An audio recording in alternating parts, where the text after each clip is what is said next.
Hello food lovers, welcome to cooking world. ముందుగా అందరికీ శ్రీరామనవమి శుభాకాంక్షలు. ఈరోజు మన ఛానల్లో స్పెషల్ వీడియో ఏంటంటే శ్రీరామనవమి స్పెషల్ అయిన పానకం ఎలా తయారు చేసుకోవాలో చూద్దాం. ముందుగా కొద్దిగా మిరియాలు అలాగే యాలకులు తీసుకుని మొత్తం వాటిని బాగా పౌడర్ కింద వచ్చేలాగా దంచుకోవాలి.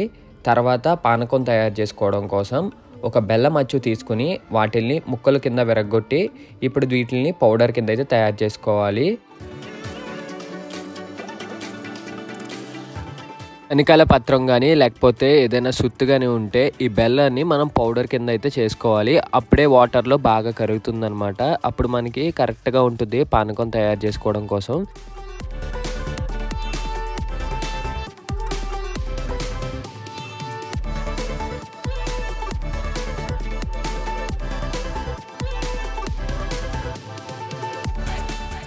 ఇలా బెల్లాన్ని మొత్తం మనం చేత కొట్టేసుకుని ఒక ప్లేట్లో కానీ పేపర్లో కానీ సెపరేట్ చేసుకోవాలి. ఇప్పుడు పానకం తయారు చేసుకోవడం కోసం ఒక పెద్ద గిన్నెలో 300 ml వాటర్ తీసుకోవాలి. తర్వాత ఇందులోకి 3 నుండి 4 కప్పుల బెల్లం పొడి అయితే వేసుకోవాలన్నమాట.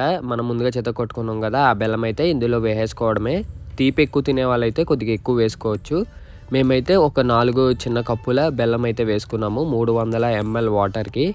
ఇలా వేసుకున్న తర్వాత ఇందులోకి ఇప్పుడు ముందుగా మనం దంచుకున్న మిరియాల పొడి అలాగే యాలకులు అయితే ఈ విధంగా చేత్తో నలుపుతూ వేసుకోవాలి. ఇప్పుడు ఇందులో ఇవన్నీ బాగా కలిసేలాగా ఈ విధంగా అయితే మనం కలుపుకోవాలి. కాసేపటికి ఇందులో ఉన్న బెల్లం అయితే వాటర్లో బాగా కలుస్తుంది. అప్పుడు ఇందులోకి ఒక 5 నుండి 6 తులసాకులు అయితే వేసుకోవాలి. అలా వేసుకుని కాసేపు కలుపుకున్నాక మొత్తం బెల్లం ఇవన్నీ బాగా కలిసి మనకి పానకం అయితే రెడీ అయిపోద్ది.